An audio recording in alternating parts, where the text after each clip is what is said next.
Kenan, toi, tu es acteur et tu es aussi, on appelle ça coach dialect en anglais, c'est ça? Ouais, dialect coach en fait. Moi, Dialect. à la base, j'ai démarré en tant que dialect coach. Parce que moi, j'avais pas du tout ni l'intention ni pour projet de devenir acteur. Je suis quelqu'un d'introverti à la base. Donc moi, me trouver devant les techniciens, les caméras, les lumières, c'était pas du tout mon truc. Limite, ça me faisait peur. Quand je regardais des films, je me disais comment ils font ces acteurs-là à passer des heures et des heures pour faire juste une séquence qui dure 15 secondes à 20 secondes. Et puis, par hasard, je me suis retrouvé devant les caméras. Mais bon, je t'expliquerai comment. Ouais. Parce qu'en fait, c'est ça, tu parles plusieurs langues, donc anglais, Exactement, parce que français, bon, ouais, espagnol, russe, plus les les dialectes. dialectes afghans, exactement. Ouais. Et C'est dû par mon parcours en fait. C'est parce que, en résumé, comme je suis né en Afghanistan, il y a eu la guerre civile dans les années 90. On a quitté l'Afghanistan. J'ai vécu un an au Pakistan, 2 ans à Moscou, en Russie, et d'où j'étais scolarisé là-bas et j'ai appris le russe. Et donc, par la suite, quand je suis arrivé en France en 96, quand j'étais arrivé, bah, dans ma famille, il y a pas mal de mélanges de différentes nationalités, dont russe. Donc, j'ai continué à pratiquer le russe pour justement, parce qu'une langue, une fois qu'on la pratique plus, ça y est, c'est, bon, on la perd pas complètement, mais on oublie. et le cinéma a un rapport avec ton souhait d'apprentissage des langues ou pas Ah, du non, tout? du tout. Non, du tout. Moi, j'ai fait mon master dans le commerce international en France, à Caen, plus exactement. Et puis, je me suis marié, j'ai construit une petite famille avec ma femme qui est franco-marocaine. Et puis, on a décidé un jour, on habitait à Paris, on travaillait à Paris, puis on a décidé de partir en aventure, tout quitter. Donc, on est passé des citadins à une vie citadine à une vie à la campagne. Bah, je sais pas si tu peux voir, bah, on a la campagne, quoi. Effectivement, ouais. Mais un joli cadre. Et donc, on s'est installé ici. Et puis, moi, j'ai fait plein de métiers, hein. J'étais prof de français dans une école primaire. Ensuite, j'ai fait l'élevage de tout ce qui est poulet, caille, parce que j'ai une ferme, j'ai la place. J'ai tenté pas mal d'expériences. Je me suis dit maintenant, je me suis libéré de carcan de t'as étudié t'as fait telles études, donc tu dois suivre cette voie-là. Donc, je me suis libéré. Je dis maintenant, je fais tout ce que j'ai envie de faire, tout ce que j'ai envie de faire. J'ai perdu la peur, en fait. Et c'est là que par hasard, une connaissance de ma femme qui avait sur son page Facebook une annonce comme quoi il recherchait un dialect coach afghan au Maroc, à Marrakech, pour un tournage d'une série pour Apple TV, Oui. Invasion. Et donc moi au début je dis bah attends, moi j'ai jamais travaillé dans le cinéma, je vais pas faire, je me sens pas capable. Et ma femme m'a dit bah est-ce que c'est une question de vie ou de mort? Je dis non. Elle me dit bah tente. De toute façon maintenant tu es libre, tu fais ce que tu veux, donc tente. Du coup, j'ai passé l'entretien, ils ont aimé, je suis devenu coach, donc j'ai coaché pas mal d'acteurs qui n'avaient jamais entendu pour la plupart les dialectes afghans, donc je les ai coachés, ça s'est super bien passé. Ils étaient contents, je dis bah attends, ça me plaît. Ils ont aimé, ça marche, ça a l'air de marcher, je m'entends bien avec les acteurs, je suis quelqu'un de très facile en fait. Ça passe très vite. Soit ça passe pas, mais quand ça passe très bien. Et du coup, bah, c'est comme ça que j'ai démarré en tant que dialect coach. Donc, c'est beaucoup de travail, hein, parce que imagine-toi que c'est des acteurs qui n'ont jamais entendu une langue. Il faut leur apprendre la langue, il faut leur apprendre l'intonation, la culture aussi. Il y a des gestuels, des choses que selon les pays, ça change. Bah, il y a pas mal de petits détails, en fait, qu'on se rend pas compte quand on regarde un film, mais derrière, il y a beaucoup de travail, surtout quand c'est des acteurs étrangers qui jouent le rôle d'un autre acteur qui est d'un autre pays. Et Et c'est comme ça que d'accord. Et pour Invasion, tu as travaillé avec Gochifet Farahani, c'est ça? Ou... oui, au mois de juillet dernier, donc Ah, j'avais mais un pas sur la tournage. série Là, Invasion, hein, c'est ça? Pardon, excuse-moi. Invasion, c'était une série pour Apple TV. Non, Ouais, là, c'était mon premier projet d'accord. en 2020, 2021. Ça, c'était une série américaine un peu fantastique avec les aliens, tout ça. Et l'acteur principal, c'était l'acteur qui a joué dans j'ai oublié le nom. Keanu Reeves, là, Ah, l'acteur John qui a joué. Wick. John Wick, le 4 qui est sorti. Ok. Je sais pas si tu as vu l'acteur afro-américain. Il est Si, je l'ai canadien à vu. la base. Oui, Et ben c'est lui que j'ai coaché, d'accord. dont lui et d'autres acteurs. Et après cette expérience, donc j'ai enchaîné avec quel film j'ai enchaîné? Dirty Angel, avec Martin Campbell, exactement. Et là, c'était un gros morceau parce que je me suis dit, waouh. Et là, c'est la directrice de casting qui est à Londres qui m'a contacté. C'était la directrice de casting de Invasion qui m'a contacté pour ce film-là. Parce que ça s'était bien passé avec les acteurs dans l'autre série. Donc, c'est comme ça que j'ai démarré dans Dirty Angels. D'accord, ok. Et donc, En fait, c'est ça, c'est assez récent, c'est 2021, et après, tout s'enchaîne avec Dirty Angels, entre autres. Et tu rencontres... parce que Martin Campbell, en fait, c'est un réalisateur qui est un cadre d'Hollywood. Hein, il a réalisé deux James Bond, 2 Zorro, Green Lantern. Oui, exactement. Donc, une filmographie assez incroyable. Et comment ça se passe, ce travail avec lui, d'ailleurs? J'étais vraiment, quand j'ai pris l'avion la veille, quand je suis parti à l'hôtel, je dis demain, je rencontre Eva Green, je rencontre Martin Campbell, je rencontre Ruby Rose. J'avais un peu la pression pour te dire, parce que Invasion, je les connaissais pas, donc j'avais pas cette pression. Alors que là, Eva Green, elle est connue, Martin Campbell, forcément, elle est connue. Donc j'avais un peu des appréhensions, j'avais peur. Mais une fois que je suis arrivé, je les ai rencontrés, je me suis dit, on se fait des idées sur les gens. Et puis, en fin de compte, ils sont si simples, si gentils, si humains. Surtout Eva Green, elle était d'une humanité que j'ai jamais rencontrée. C'était impressionnant. Et cette première rencontre, parce que vous avez tourné dans différents pays, dont la Grèce de mémoire, Exactement, ouais. Maroc, Grèce, ouais. Et la première rencontre a eu lieu à Londres. Tu passes une sorte de casting avec Martin Campbell ou finalement Non, moi, pour le rôle, pour le dialect coach, donc c'est la directrice de casting qui m'a contacté, comme elle me connaissait déjà. Donc, directement, j'étais le dialect coach du film. Après, j'ai commencé à travailler avec Eva Green et les autres acteurs à distance. Donc, j'ai envoyé des audios, elle m'a envoyé des audios, on se parlait au téléphone. Et puis après, sur le plateau, là, c'était physique, quoi. C'était tête à tête, quoi. Là, ça change tout, quoi. Parce que tu as été devenu dialect coach, non pas par hasard, mais il y a eu un cheminement. Est-ce que tu t'as préparé une sorte de pédagogie avec des documents, des choses comme ça, et tu t'es professionnalisé? En fait, comme je suis autodidacte, j'avais jamais fait ça, donc du coup, je me suis mis à la place de l'acteur qui parle pas la langue. Je me suis dit, moi, imagine, je suis un acteur, je parle pas la langue. Qu'est-ce que j'aimerais que le dialect coach me donne comme méthodologie et comme outil pour que je puisse apprendre facilement. Du coup, je me suis dit, déjà au niveau des audios, je vais faire plusieurs versions. C'est-à-dire version très lente, vraiment très très lente, c'est-à-dire que limite on entend syllabe par syllabe. Ensuite, une version un peu plus rapide, ainsi de suite, jusqu'à normal, quoi. Et puis à côté, pour chaque mot, je mettais les vocabulaires aussi pour qu'elle comprenne ce qu'elle dit. C'est important parce que l'émotion passe par les mots. Et donc, si tu comprends pas le mot, il n'y a pas d'émotion. Donc, il y avait ça. Ensuite, il fallait que je me filme. Parce que parfois, selon les pays, les gestuels, les mimiques, tout ça change. Donc, il fallait que je fasse ça. Donc, moi-même, j'ai improvisé. Hein. Je savais pas, en fait, en quoi je m'avançais. Et en fin de compte, il s'avérait que ma méthodologie, elle était très bonne parce que ils ont appris très facilement.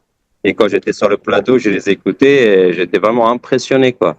Bon, je dis pas qu'ils parlaient comme les Afghans à 100%, c'est impossible. Il faut vivre dans le pays, passer un certain temps pour parler comme un Afghan. Mais en termes de fluidité, prononciation, je me dis, quelqu'un qui parle l'afghan ou le farsi d'Iran, il comprendrait. Donc, j'étais super content. Donc, depuis, j'ai appliqué cette méthodologie-là avec les autres et ça marche super bien. Et pour Dirty Angels, quand tu as été engagé, en fait, tu as une notion de temps, tu dis n'importe quoi, pendant un mois, tu as Eva Green, Ruby Rose, faut qu'ils apprennent avant le début du tournage, ou tu es un peu pressé, ou t'es bien en termes de timing? Ça dépend des tournages, par exemple. Pour Dirty Angel, pour les acteurs qui avaient beaucoup, par exemple, l'acteur, le méchant, le chef de Daesh, oui. Lui, il avait beaucoup de pashto, énormément. Et c'est un arabe israélien. Donc, j'avais un avantage avec lui, c'est qu'il parle l'hébreu et le arabe. Donc, le fait de parler le hébreu et l'arabe, ça facilite énormément l'apprentissage du pashto, parce que c'est un peu mélange des deux, ce dialecte afghan. Et du coup, pour moi, c'était tellement agréable de travailler avec lui, parce qu'en plus, c'était un bosseur. C'est-à-dire qu'il me racontait quand il était dans sa voiture, il écoutait mes audios, quand il était chez lui, il écoutait mes audios, c'est-à-dire qu'il travaillait non-stop, quoi. Donc, durant 2 mois, j'ai eu 2 mois avec lui pour travailler. C'est le délai le plus long que j'ai eu parce que c'est vrai qu'il avait beaucoup de dialogue. Mais avec les autres, j'ai eu 1 mois D'accord. avant le tournage. Et puis, sur le tournage, bah, j'étais toujours sollicité pour venir répéter, écouter, corriger. Et puis, sur le plateau, quand il y a au moment du tournage, pareil, des fois, avec le stress, des fois, ils prononcent mal, ils oublient un mot. Comme là, c'est une langue qu'ils ne maîtrisent pas, il suffit qu'ils oublient un mot, ils oublient tout, comme s'ils n'ont rien appris. Donc, c'est hyper stressant. D'ailleurs, j'avais un acteur grec, c'est lui qui joue je sais pas, tu vois? Oui, la barbe blanche de monsieur, ouais. Exactement, c'est un monsieur très, très gentil. Et il me disait, tu es mon petit-fils. Il était très gentil.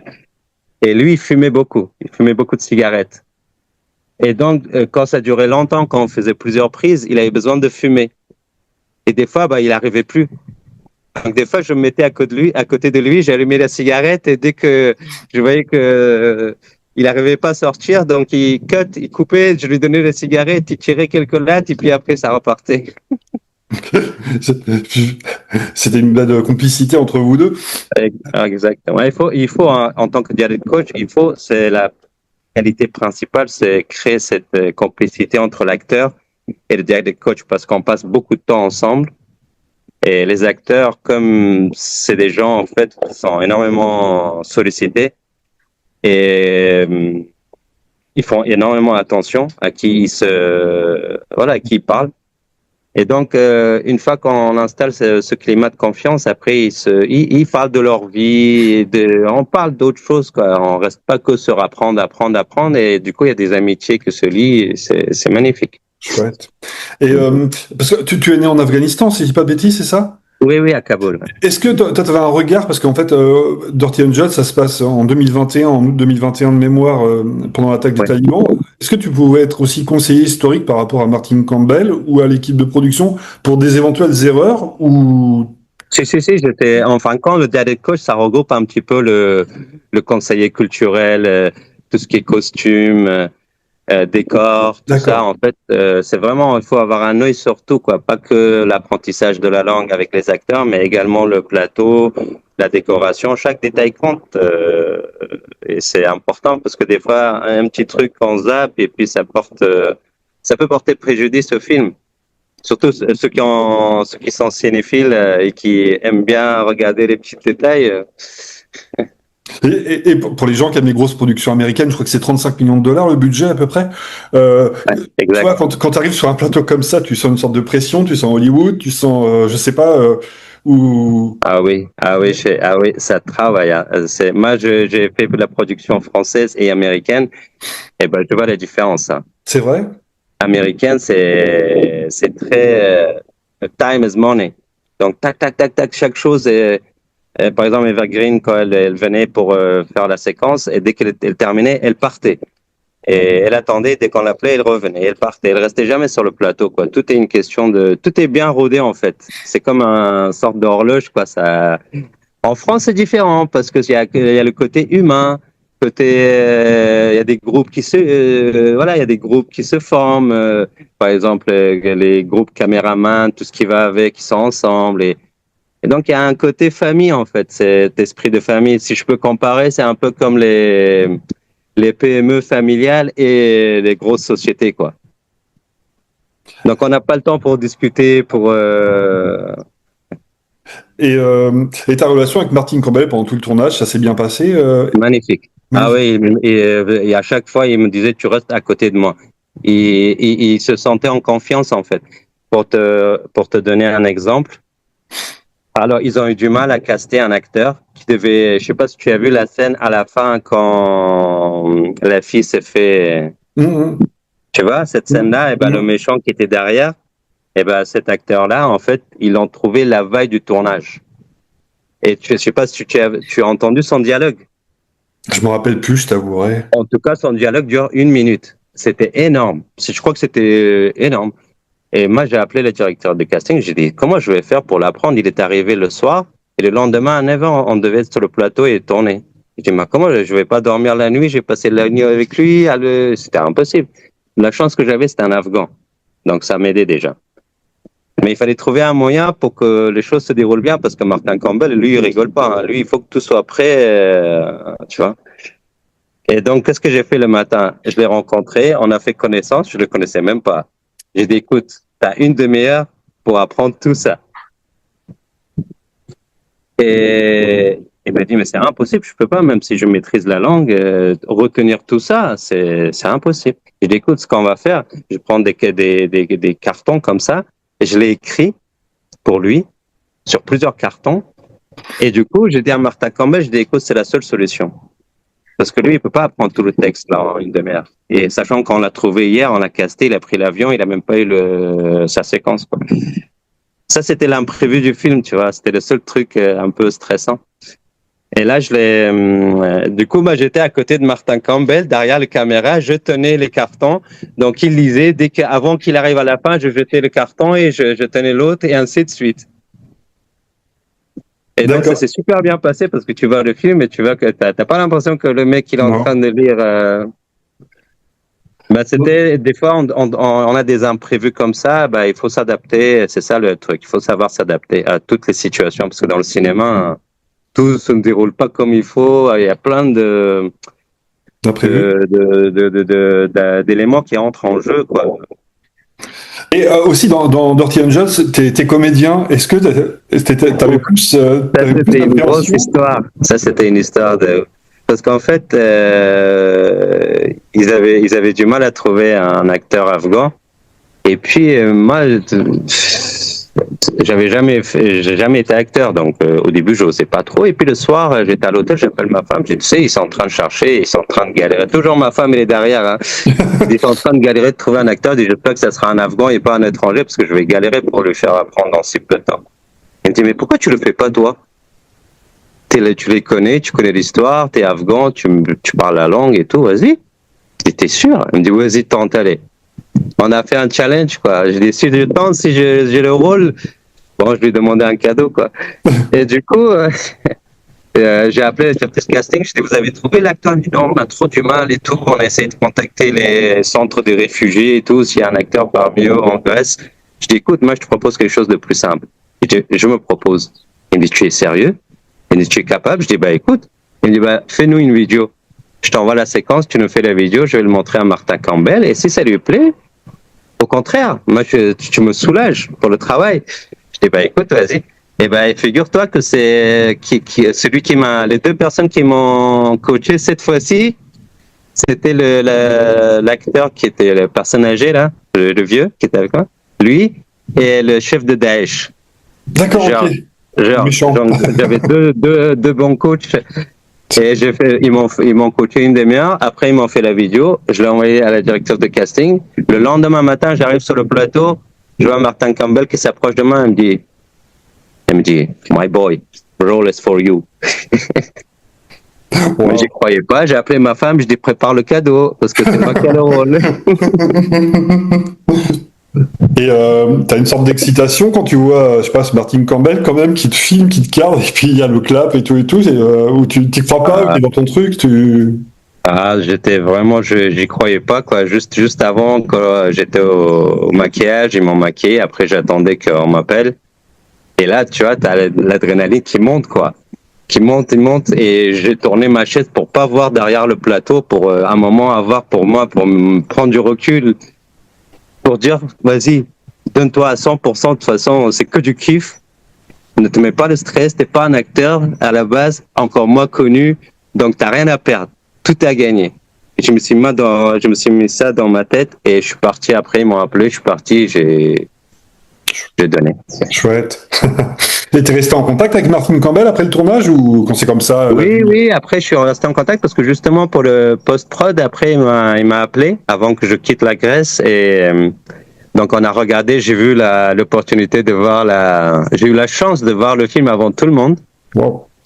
Donc là, chaque séquence, il me disait, alors là, est-ce que ça va? Est-ce que la traduction, il est bien et tout? Parce que comme c'était sous-titré. Donc on a tout checké et puis après, on s'est quitté. Hop. Donc un super souvenir, quoi. Ah, magnifique. Magnifique. Et après, t'enchaînes assez rapidement avec un film français de Martin Bourboulon, donc réalisateur de Eiffel et les Trois Mousquetaires, le diptyque. Ouais, 13 jours, 13 nuits. Ouais, là, j'ai été contacté par le directeur de casting. Donc, j'ai fait un self-tape. J'ai joué plusieurs séquences, en fait. Et je les ai fait, je les ai envoyés. Puis après, Farid m'ont appelé, ils m'ont dit, c'est bon, vous avez le rôle. Et puis, ils tournaient ça à Casablanca, au Maroc. Donc, j'ai tourné 4 jours. Ou 12 jours, plus. Et ça s'est super bien passé. Là, j'étais juste acteur. D'accord.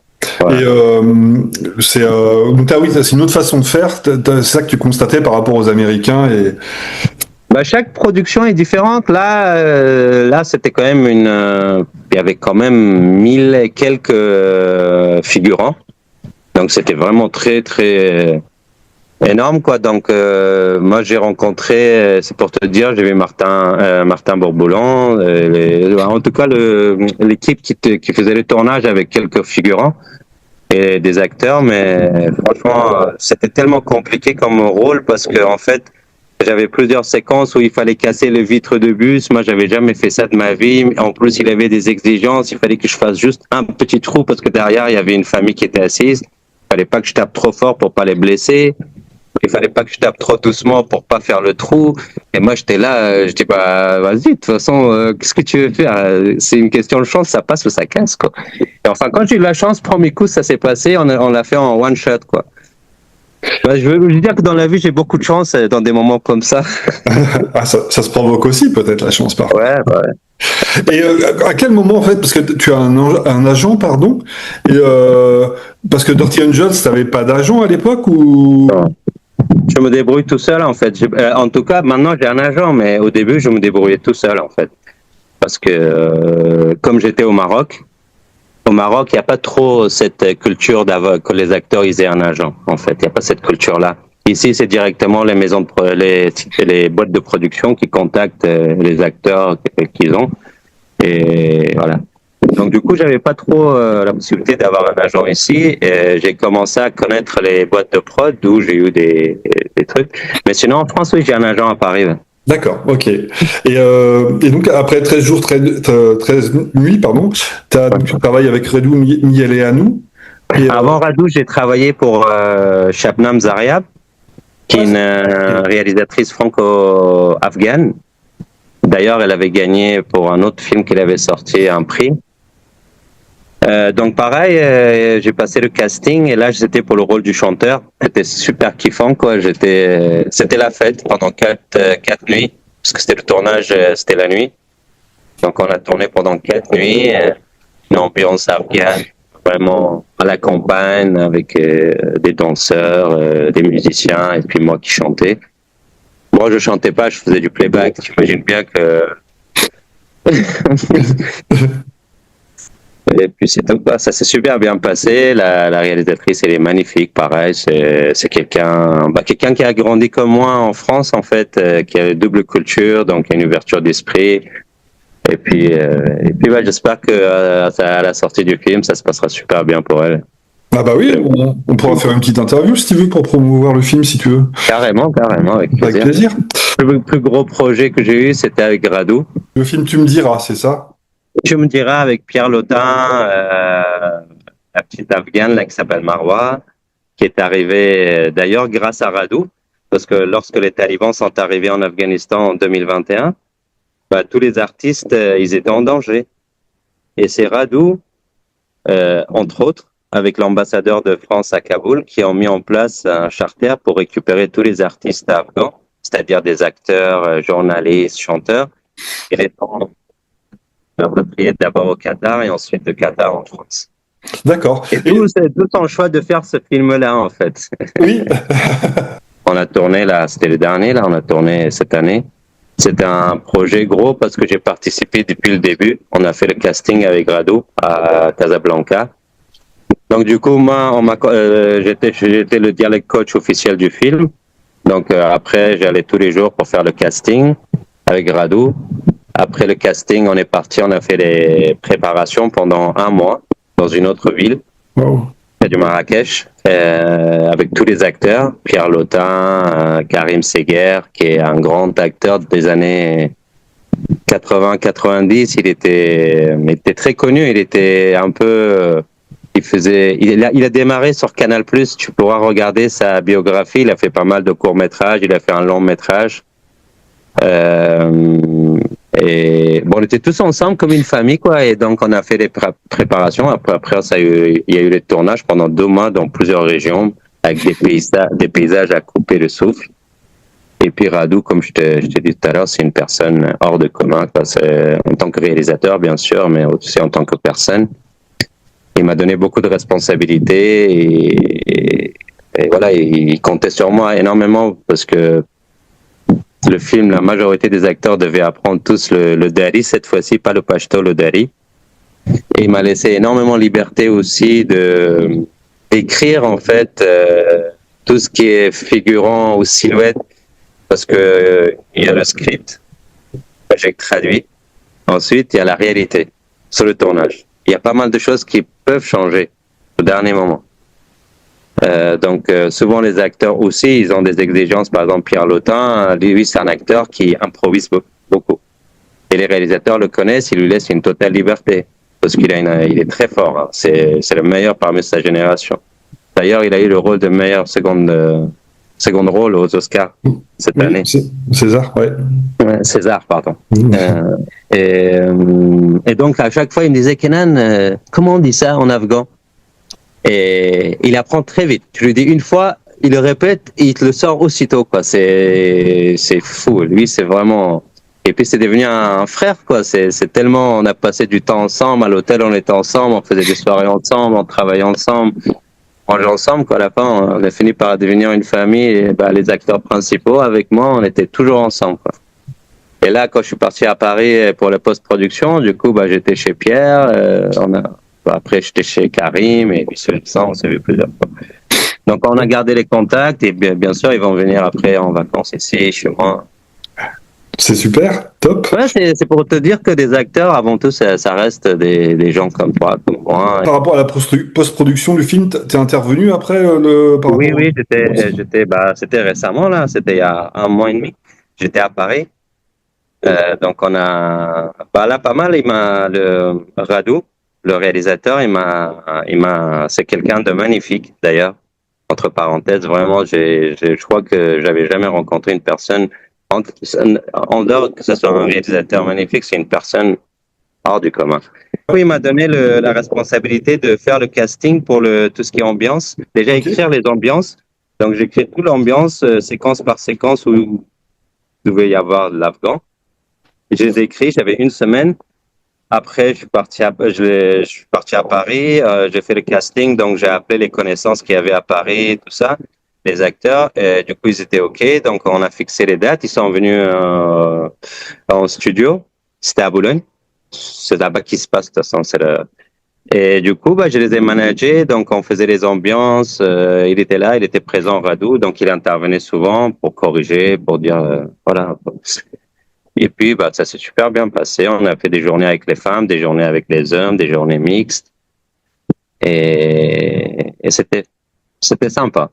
T'as d'autres projets ou tu peux pas en parler? T'as des scénarios C'est un gros projet. C'est un réalisateur franco-italien qui est en Italie. Il m'a envoyé le script. Pareil, c'est un film très intéressant, mais il faut que je prenne un coach d'acting parce que là, c'est l'interprétation, c'est pas juste un petit rôle de méchant. Donc, c'est vraiment un rôle important. J'ai une ferme à tourner aussi, du coup, je reçois, en fait, c'est des maisons d'hôtes et je reçois des gens pour les vacances, comme ça. D'accord. Et comme je suis tout seul, donc je dois gérer tout ça, plus mes enfants. Mais bon, ça va, j'ai une femme magnifique, donc elle me soulage. Chouette. Et je voulais savoir, on n'a pas parlé du cinéma que tu appréciais quand tu étais enfant ado. C'était quoi les films que tu voyais? Ah, moi, j'étais fan de Jean-Claude Van Damme. C'est vrai? Ah oui. Jusqu'à mon adolescence, je me souviens, j'avais acheté un t-shirt Jean-Claude Van Damme en Russie, à Moscou, quand j'étais petit. Et quand j'étais arrivé en France, j'étais devenu plus grand, adolescent. Et je continue à le porter, tu vois, le truc il était tout serré, mais je tenais tellement à ce t-shirt. Donc un projet avec Jean-Claude Van Damme, tu dis oui direct alors. Ah oui, direct, bien fermé. Et tu l'as rencontré? Non, j'aimerais bien le rencontrer, franchement, ça serait un kiff. Top. Et tu parlais de mise en scène et d'écriture. Tu as envie toi aussi d'être derrière la caméra et de réaliser un court-métrage ou un long ou... Moi, j'aimerais écrire. J'aimerais écrire plutôt un livre. D'accord. Ça me tient vraiment à cœur. J'y pense depuis des années. Là, je suis dans un environnement, un climat propice à écrire. Je suis en pleine nature. Donc, j'y songe, ouais. J'aimerais bien parce que, voilà, de par mon parcours, il y a des choses que j'ai vécues que, voilà, j'ai eu un parcours atypique, on va dire. Vraiment atypique. À la base, je n'étais pas censé être là tout de suite maintenant, mais je le suis et j'aimerais bien moi-même comprendre, faire une introspection pour comment je suis arrivé ici.